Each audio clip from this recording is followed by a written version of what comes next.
আসসালামু আলাইকুম সুপ্রিয় শিক্ষার্থী সুধীবৃন্দ, আপনাকে অল গ্রামার ইউনিভার্সিটিতে সাদর সম্ভাষণ। অল গ্রামার ইউনিভার্সিটির পক্ষ থেকে অল টিচিং অফ টেন্স এক অনন্য পদ্ধতি এবং ভীষণ মনোমুগ্ধকর তথ্য নিয়ে আপনারা জানবেন, এবং এই ভিডিওটা দেখা মাত্রই আপনি তো নিজে শিখবেন এবং আপনি এই 5টা রুলস এর মাধ্যমে আপনি যে কাউকে টেন্স হাতে কলমে একদম ইজি ভাবে বোঝাইতে পারবেন। আর আপনি এমন কায়দার বোঝাবেন যাতে সে তার জীবনে বলতে পারবে আমি অমুকের কাছে টেন্স শিখাইছি, যার মাধ্যমে আমি ইংরেজিতে রাইট ফর্ম অফ ভার্ব ও অন্যান্য টপিকগুলো 50% আমি শিখতে পারছি। তাহলে আপনি এই টেন্সটা তাকে এমন কায়দায় শেখান, আমি যে ভিডিওগুলো দিচ্ছি দয়া করে সব ভিডিওগুলো দেখুন, আপনার ইংরেজিতে একদম এবং আপনার স্পোকেন ইংলিশ একদম ইজি হবে। সেই নানা তথ্য নিয়ে এই অল টিচিং অফ টেন্স গুলো দেখুন এবং সবার থেকে সেরা জ্ঞান অর্জন করুন। তাহলে আপনি টিচিং অফ টেন্স এর যাবতীয় নিয়মগুলো সহজভাবে দেখুন এবং আপনার স্পোকেন ইংলিশটা স্ট্রং করুন। তাহলে আপনি দেখবেন যে নিজেই ইংরেজি সুন্দরভাবে বলতে পারছেন এবং বিশুদ্ধতা আনতে পারছেন। তার অনন্য জ্ঞান আহরণ করার জন্য অল গ্রামার ইউনিভার্সিটি এর এই টিচিং অফ টেন্স এর সব ভিডিওগুলো দয়া করে দেখুন। তাহলে আমি শুরু করছি, মনোযোগ দিয়ে লক্ষ্য করুন। তাহলে বন্ধুরা, আপনারা পার্ট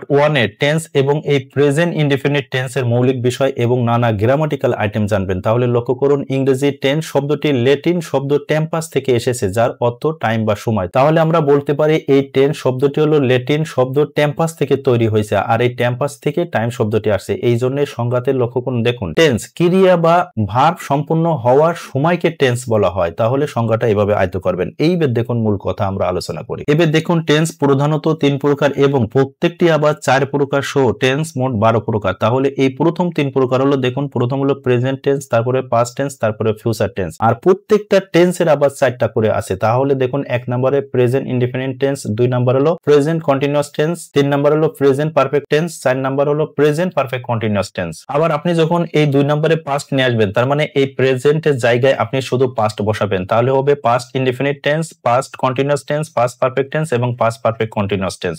আবার আপনি এই 3 নম্বরে ফিউচার, তার মানে এই প্রেজেন্টের জায়গায় ফিউচার সেটিং করবেন। তার মানে future indefinite tense, future continuous tense, future perfect tense, future perfect continuous tense. তাহলে মূল কথা হচ্ছে দেখুন, তাহলে দেখুন এই মূল টেন্স হলো 3 প্রকার। তার মানে এই প্রধান টেন্স হলো এই 3টা, আর প্রত্যেকটার আবার কয় প্রকার আছে? এই 4 প্রকার। তার মানে এই 4, তার মানে এই 3 এর 4 কত হয়? 12 প্রকার। তাহলে মোট টেন্স হলো 12টি। তাহলে বন্ধুরা, এই প্রেজেন্টের এই 1 নাম্বার আর এই সূত্র অনুসারে, তার মানে এই 1 প্লাস এই 1 দ্বারা প্রেজেন্ট ইনডিফিনিট টেন্স এইবার বিস্তারিত সবিস্তারে এবার লক্ষ্য করুন। দেখুন চিনিবার উপায়, কোন ক্রিয়াপদের শেষে যদি অ বলতে অকারান্ত, মানে যে শব্দের শেষে আকার রস্যিকার থাকবে না সেই শব্দকে বলা হয় অকারান্ত, এবং আ বলতে আকার থাকবে, রস্য বলতে রস্যইকার থাকবে, এবং ও বলতে ওকার থাকবে, এ বলতে একার থাকবে, অন্তস্থ এবং দন্ত ন ইত্যাদি থাকলে ওই বাক্যটি প্রেজেন্ট ইনডিফিনিট টেন্স হয়। দেখুন আমি এখানে সুন্দর করে একটা তথ্য দিছি। একটি বাংলা বাক্য গঠিত হয় সবসময় প্রথমে কর্তা বসে, তারপরে কর্ম বসে, তারপরে ক্রিয়াপদ বসে। তার মানে হচ্ছে ক্রিয়াপদ সবসময় বাক্যের শেষে বসে। এই কথাটা সবসময় মনে রাখবেন। এবার দেখুন এই সবগুলো উদাহরণের মাধ্যমে এই সবগুলো আপনার এই প্রেজেন্ট ইনডিফিনিট টেন্স কিভাবে এসে লক্ষ্য করুন। আমি বই পড়ি, এই পড়া শেষে কি রয়েছে? রস্যই ইকার আছে। রস্যই ইকার মানে রস্যই, তার মানে এটি প্রেজেন্ট ইনডিফিনিট টেন্স। আবার দেখুন আমরা কবিতা লিখি, এখানে শেষে কি রয়েছে?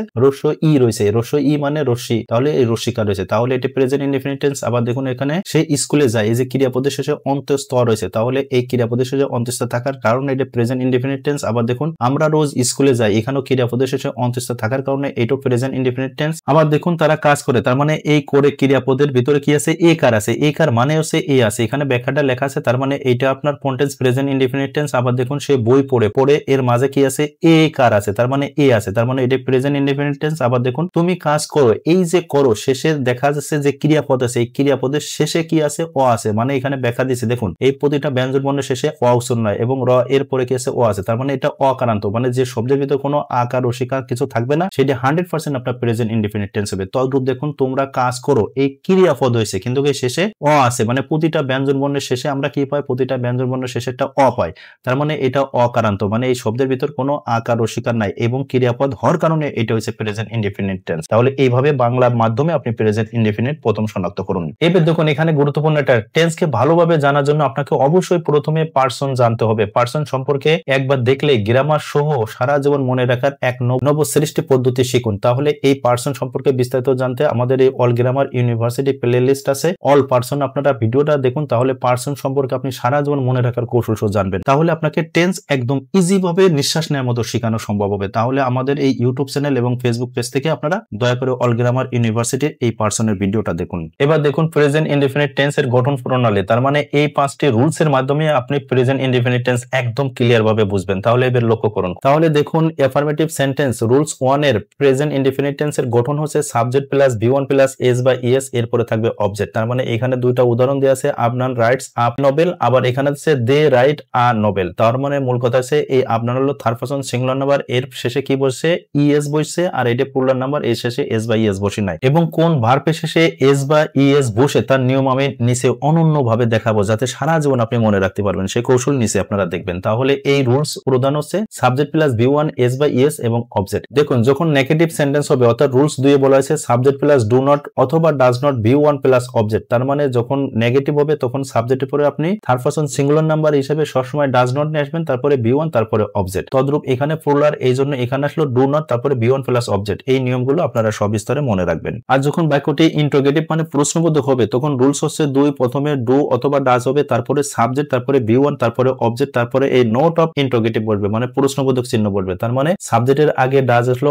আফনান রাইট আ নোবেল এবং শেষে প্রশ্নবোধক চিহ্ন আছে। তদ্রূপ এখানে যেহেতু প্লুরাল আছে এই জন্য do they write a novel, এখানে শেষে প্রশ্নবোধক আছে। তাহলে এই রুলস গুলো অবশ্যই আপনাকে আয়ত্ত করতে হবে। দেখুন যখন একই বাক্য নেগেটিভ এবং ইন্টারোগেটিভ হবে, তখন আপনার এই রুলস 4 এর এই দুইটা নিয়মে করতে হবে। তাহলে দেখুন রুলস 1 এ বলা হয়েছে প্রথমে ডন্ট অথবা ডাজেন্ট, এরপরে সাবজেক্ট V1 প্লাস অবজেক্ট বসাবে, এবং দ্বিতীয় রুলসে বলা হয়েছে ডু অথবা ডাজ, তারপরে সাবজেক্ট, তারপরে নট আসবে, তারপরে V1 প্লাস অবজেক্ট। তার মানে এর ভিতর দেখুন এই কন্ট্রাক্টেড ফর্ম হিসাবে নট আছে, সেই নটটা এখানে না দিলে আপনার সাবজেক্টে পরে দিতে হবে, আর এইটা যদি এর সাথে দেন তাহলে সাবজেক্টে পরে দেওয়া যাবে না। তাহলে নেগেটিভ ইন্টারোগেটিভের দুইটা নিয়ম। তাহলে বন্ধুরা এই একই সেন্টেন্সে যদি নেগেটিভ ইন্টারোগেটিভ আসে, তাহলে এই রুলস 4 এর এই দুইটা নিয়মে আপনি ব্যবহার করবেন, কিন্তু এর একটা সুন্দর গ্রামাটিক্যাল নোট আকারে আমি এখানে দিয়েছি, একটু লক্ষ্য করুন। ডাজ নট বা ডু নট, যখন আপনি এভাবে ডাজ নট আলাদা লিখবেন, ডু নট আলাদা লিখবেন, তখন আপনার সাবজেক্ট শুধু ফর্মাল বা সাহিত্যিক পুরানো ঢঙ্গে ব্যবহার হয়। তার মানে আপনি যদি এইভাবে ডাজ নট অথবা ডু নট লেখেন, এটা অনেক ক্ষেত্রে পুরাতন ইংরেজি, এই ক্ষেত্রে অনেক ক্ষেত্রে গ্রামাটিক্যাল বা বিভিন্ন কম্পিটিশনে এইটা অনেক সময় ভুল অর্থে ব্যবহার হয়। কিন্তু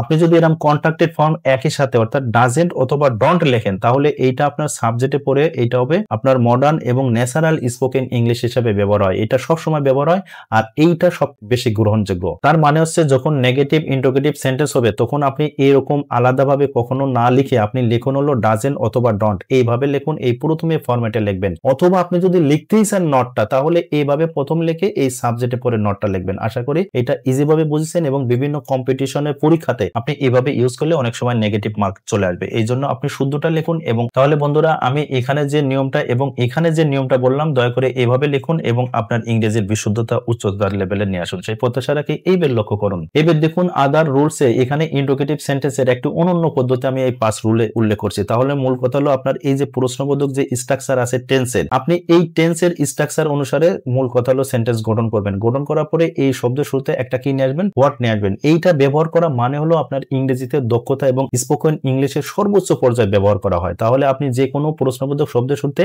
এই হোয়াট নিয়ে আসলে আপনার এলো ইংরেজির দক্ষতার সর্বোচ্চ পর্যায়ে আপনি ব্যবহার করলেন। তাহলে আপনার ইচ্ছা মতো এইভাবে হোয়াট দিতেও পারেন অথবা নাও দিতে পারেন, এটা হলো আপনার ইংরেজি ব্যবহার দক্ষতার উপর নির্ভর করবে। সুতরাং মূল কথা হলো যে কোনো প্রশ্নবোধক বাক্যের শুরুতে যদি আপনি হোয়াট নেন, এটা হলো আপনার ইংরেজি দক্ষতা অথবা স্পোকেন ইংলিশে কথা বললে আপনি যদি এইভাবে বলেন ডাজ আপনার রাইট এ নোবেল, এটাও হবে। আর আপনি যদি বলেন হোয়াট ডাজ আপনার রাইট এ নোবেল, তাহলে এটা আপনার উচ্চতর গ্রামাটিক্যাল সিস্টেমে ব্যবহার হবে এবং আপনি ইংরেজির সর্বোচ্চ পর্যায়ে ব্যবহার করলেন। তাহলে আপনারা স্বাধীনভাবে এই হোয়াট শব্দটি ব্যবহার করতে পারবেন। আশা করি এটা ইজিভাবে বুঝতে পারছেন। তাহলে বন্ধুরা এই প্রেজেন্ট ইনডিফিনিট টেন্সের এই যে 5টি রুলস আমি এতক্ষণ বুঝালাম, এর সারাংশ এবং সংক্ষিপ্ত আকারে এক কথায় বোঝা দিয়েছে। এবার লক্ষ্য করুন, মেইন রুলস হলো 3টা। এই 3টা রুল সবসময় আপনাকে মনে রাখতে হবে। অ্যাফার্মেটিভ সেন্টেন্সের রুলস 1 এ বলা হয়েছে subject plus V1 plus S বা ES, এটা মনে রাখবেন। তারপরে নেগেটিভলি সবসময় মনে রাখবেন সাবজেক্টের পরে ডু নট অথবা ডাজ নট বলবে, তারপরে V1 প্লাস অবজেক্ট। আর যদি ইন্টারোগেটিভ বা প্রশ্নবোধক হয়, তাহলে আপনার সাবজেক্টের আগে ডু বা ডাজ আসবে, তারপরে subject plus V1 plus object, এটা মনে রাখবেন। আর যখন ইন্টারোগেটিভ হবে তখন আপনি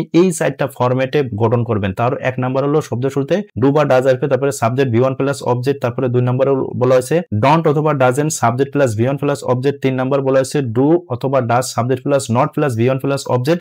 আর এইটা যে আপনি ইন্টারোগেটিভ বা প্রশ্নবোধক বাক্য গঠন করলেন, এই 3টা বাক্য শুরুতে আপনি চোখ বুঝে একটা হোয়াট নিয়ে আসলে এটা স্পোকেন ইংলিশে আপনার উচ্চতর লেভেলে ব্যবহার করা হবে। তাহলে আপনারা এইভাবে টেন্সটা গঠন করুন এবং অনন্যভাবে জানান। এবার দেখুন সাবজেক্ট অনুসারে ভার্বের ব্যবহার। তার মানে এখানে গুরুত্ব দেওয়ার সাথে আপনারা মনে রাখবেন পৃথিবীতে একমাত্র প্রেজেন্ট ইনডিফিনিট টেন্স এর ক্ষেত্রে পারসন যদি থার্ড পারসন সিঙ্গুলার নাম্বার হয়, এই কথাটা সবসময় মনে রাখবেন। থার্ড পারসন সিঙ্গুলার নাম্বার হয় তখন ভার্ব এর শেষে এস বা ইএস বলবে, এছাড়া পৃথিবীতে কোনো ইংরেজিতে এস বাই ইএস বসে না, এটা সবসময় মনে রাখবেন। এইবার এখানে লক্ষ্য করুন এস বাই ইএস বসার সূত্র তিনটা, আমি এখানে তিনটা সূত্রের মাধ্যমে আপনাদের ক্লিয়ার করে দেব। দেখুন সূত্র 1 বলা হয়েছে সাবজেক্ট যদি থার্ড পারসন সিঙ্গুলার নাম্বার হয়, তার মানে থার্ড পারসন সিঙ্গুলার ইংরেজিতে বা পৃথিবীতে একটা মাত্রই টেন্স আছে, সেটা প্রেজেন্ট ইনডেফিনিট টেন্সে। থার্ড পারসন সিঙ্গুলার নাম্বার হলে এবং ভার্ব এর শেষে O CS SS double S X থাকলে ইএস বসবে। এইটা হলো 1 নাম্বার রুলস এবং মনে রাখতে হবে আপনাকে। তাহলে বন্ধুরা সূত্র 1 এর এই যে এখানে যে কথা বলা হয়েছে এই সূত্র অনুসারে আপনারা প্রত্যেকেই জানেন সেটা হলো থার্ড পারসন সিঙ্গুলার নাম্বার। এবং লক্ষ্য করুন এই ভার্বের শেষে কি আছে, ও আছে, এই ভার্বের শেষে সিএস আছে, এই ভার্বের শেষে এসএস আছে, এই ভার্বের শেষে ডাবল এস আছে, এই ভার্বের শেষে এক্স আছে। তাহলে সি গো এখানে ও থাকার কারণে এই ইংরেজি গ্রামারে সঠিক করতে গেলে শেষে ইএস যুক্ত করতে হবে। দেখুন সি টিস, তাহলে এই টিসের শেষে সিএস থাকলে ইএস যুক্ত করে টিসেস করতে হবে। এরপরে সি থার্ড পারসন থাকার কারণে এস এইচ থাকার কারণে ইএস যুক্ত করে গ্রামার সঠিক করতে হবে। আবার দেখুন থার্ড পারসন থাকার কারণে ভার্বের শেষে ডাবল এস থাকার কারণে ইএস যুক্ত করে গ্রামার ঠিক করতে হবে। আবার দেখুন থার্ড পারসন হওয়ার পরে ভার্বের শেষে এক্স থাকার কারণে ইএস যুক্ত করে গ্রামার ঠিক করতে হবে। তার মানে পৃথিবীতে একমাত্রই third person singular number present টেন্সে যদি এই 5টা ভার্বের শেষে থাকে তাহলে আপনার শেষে ইএস যুক্ত করে ব্যবহার করতে হবে। এই হলো 1 নাম্বার এবং গুরুত্বপূর্ণ কথা। এবার দেখুন সূত্র 2 এ বলা আছে সাবজেক্টটি থার্ড পারসন সিঙ্গুলার নাম্বার, মানে একই কথা। থার্ড পারসন সিঙ্গুলার নাম্বার হলে ভার্বের শেষে যদি ওয়াই থাকলে এবং ওয়াই এর পূর্বে কনসোনান্ট থাকলে ওয়াই এর স্থলে আই সহ ই এস তথা আই ইএস বসবে। মূল কথা দেখুন, তার মানে এই যে ভার্বের শেষে ওয়াই আছে এবং এর আগে কনসোনান্ট থাকার কারণে এই ওয়াইটা কি করে পরিবর্তন হবে, আই করে পরিবর্তন হবে। এরপরে ইএস যুক্ত করে আপনাকে গ্রামার ঠিক করতে হবে। তাহলে দেখুন হি ফ্লাইস হবে, তার মানে ওয়াইটা আই করে হলো, এর শেষে ইএস হলে গ্রামার সঠিক করে। তদ্রূপ আপনি এখানে দেখুন হি ড্রাই লেখা যাবে না, কারণ এটা থার্ড পারসন সিঙ্গুলার নাম্বার। এই ওয়াইটা আই করে পরিবর্তনে ইএস যুক্ত করে আপনাকে গ্রামার ঠিক করতে হবে। আর পৃথিবীতে একটা মাত্রই হলো এস বাই ইএস বসে এই প্রেজেন্ট ইনডিফিনিট টেন্সে, এই ছাড়া আর পৃথিবীর কোনো গ্রামারে এই সিস্টেম নাই। তাহলে হি ক্লাসিফাই শেষে ওয়াই আছে, কনসোনান্ট আছে, তাহলে থার্ড পারসন সিঙ্গুলার নাম্বার হওয়ার কারণে ওয়াইটা আই করে হলো, এর শেষে ইএস যুক্ত করে গ্রামার সঠিক করলেন। এবার বন্ধুরা সূত্র 3 দেখুন সাবজেক্টটি থার্ড পারসন সিঙ্গুলার নাম্বার, তার মানে ওই আপনাকে এই কথা সবসময় মনে রাখতে হবে। হলে এবং ভার্বের শেষে ওয়াই থাকলে ওয়াই এর পূর্বে ভাওয়েল থাকলে ওয়াই এর পর শুধু একটি এস বলবে। তার মানে লক্ষ্য করুন এই যে পেলে শব্দটি আছে ওয়াই আছে, এর আগে ভাওয়েল আছে। এখানে এক হলো প্রে, এর আগে ওয়াই আছে, এর আগে ভাওয়েল আছে। তার মানে পে এর আগে ওয়াই আছে, এর আগে ভাওয়েল আছে। তাহলে থার্ড পারসন সিঙ্গুলার নাম্বার হলে এই আপনার এই ওয়াই এর পরে শুধু একটা এস বসে গ্রামার ঠিক করতে হবে। তার মানে হি প্রে না লিখে হি প্রেস, এস দিয়ে গ্রামার ঠিক করতে হবে। তার মানে হি প্রে না লিখে লিখতে হবে হি পেস, এই এস দিয়ে গ্রামার ঠিক করতে হবে। তাহলে সুপ্রিয় বন্ধুরা আপনারা অল গ্রামার ইউনিভার্সিটির পক্ষ থেকে এই পার্টটা এই প্রেজেন্ট ইনডিফিনিট টেন্সটা কিভাবে শিখলেন দয়া করে এই ভিডিও সম্পর্কে কমেন্ট করে জানান। আপনাদের কমেন্টগুলো দেখবো এবং অবশ্যই আমরা রিপ্লাই দেব, সেই প্রত্যাশা আপনাদের কাছে রাখি। আর বন্ধুরা এই জ্ঞানমূলক ভিডিওটা আপনি নিজে দেখুন এবং আপনি এইটা দেখেই আপনার আপনজনকে এই টেন্সটা শিখুন, যা সেজন্য বলতে পারে আমি ইংরেজিতে টেন্স শিখেই আমার ইংরেজি শেখা শুরু হলো এবং তার স্পোকেন ইংলিশটা খুব ত্বরান্বিত হবে। আপনি নিজে দেখুন, আপনার বড় ছোট যাকে আছে তাকে এই টেন্সটা শেখান। আর সুপ্রিয় বন্ধুরা এই জ্ঞানমূলক ভিডিওটা দয়া করে আপনি শেয়ার করে দিন, আপনার শেয়ারের মাধ্যমে যেন আরেকজন জ্ঞান অর্জন করে সেই প্রত্যাশা আপনাদের কাছে। আর বন্ধুরা আপনাদের কাছে একান্ত অনুরোধ, যারা অল গ্রামার ইউনিভার্সিটি আমাদের ইউটিউব চ্যানেল থেকে দেখছেন দয়া করে এই চ্যানেলটি সাবস্ক্রাইব এবং অল বাটন প্রেস করে রাখুন। আর যারা ফেসবুক পেজ থেকে দেখছেন দয়া করে আমাদের এই পেজটি লাইক ফলো শেয়ার করে আমাদের সাথেই থাকুন। সুপ্রিয় বন্ধুরা আপনাদের উত্তরোত্তর জ্ঞান সমৃদ্ধ হোক সেই প্রত্যাশা রাখি। আর আপনারা এরকম জ্ঞানমূলক ভিডিও আমাদের অল গ্রামার ইউনিভার্সিটি থেকে দয়া করে সব পাঠগুলো দেখুন, তাহলে আপনি অনন্যভাবে শিখবেন সেই প্রত্যাশা রাখি। আপনারা সুস্থ ভালো থাকুন। আল্লাহ হাফেজ।